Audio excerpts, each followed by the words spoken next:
So, you know, as I was saying, it's love of the planet and animals and plants and, you know, all these other things. And one of them that I said is ideas, okay?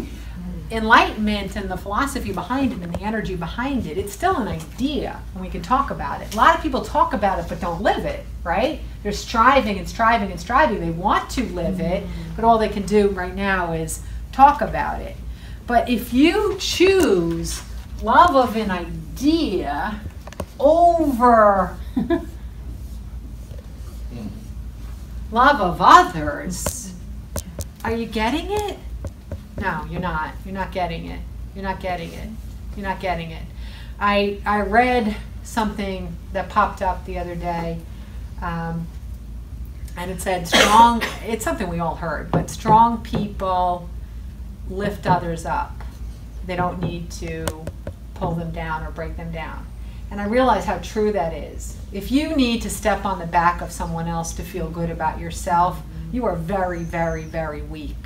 Get yourself up there by yourself and not by crushing somebody else to stand there, okay?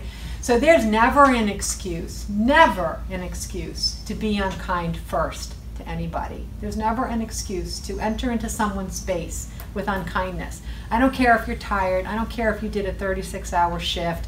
I don't care if your lover of 7 years just left you. I don't care if you're sick. I don't care. You never have the right to enter into anyone's space unkindly first. You don't. It's not living in a place of honor. And you're certainly not honoring yourself by doing it, because if you are spiritually aware at all, you're going to feel guilty, and you should feel guilty because it's not the good thing to do.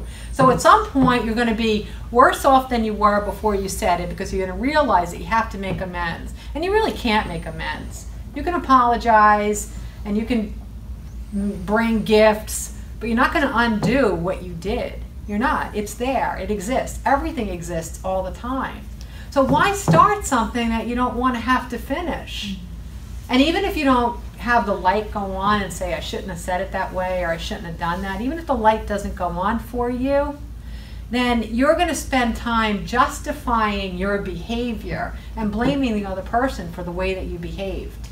Is that living in honor? It's not. You're not living in honor. If you blame other people for the way you act, you're not living in honor of others or living in honor of yourself. I know that kindness is a great thing. I know it's a great platform. I have no problem in saying be kind first. Because I also think that we're not a bunch of wet noodles and we're not a bunch of doormats, and I'm not putting myself out there for you to wipe your feet on. Okay? If I love myself, that means that I'm going to choose how people interact with me. And if you come to me unkindly first, I'm going to do my best to diffuse it. I'm going to do the best I can to do with kindness. But if you don't respond to that kindness, I will protect myself before I protect you.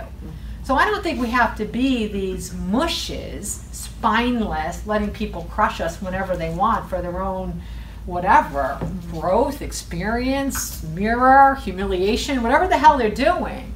We don't have to be that beat up bag for them. But we do have to be kind first. It's not so hard to be kind first. To be kind first to an idea, an animal, a plant, a planet, others, and ourselves. So be kind first. It's not that hard. It's not that hard. And you know, when I was peeling off my masks and layers, and I would have concepts that were intellectual and philosophical, and I would have these brilliant moments communicating with guides, and I'd hear something new and something new and something new. They were exciting, they were rewarding, but I still knew that there was a difference between having it in here and having it in here.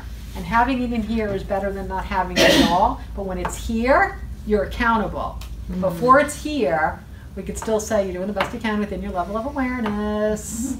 But once it's here and you know it, you have activated choice. If you choose to behave counter to the process of enlightenment, then you are dishonoring everything. The idea, others, yourself.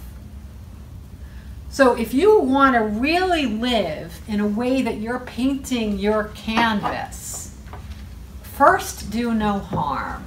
And second, love yourself. And third, love others. And then all the other stuff, fourth, fifth, sixth, seventh, whatever order you want it to be. But it's not so difficult to do that. It's really not so difficult to do that.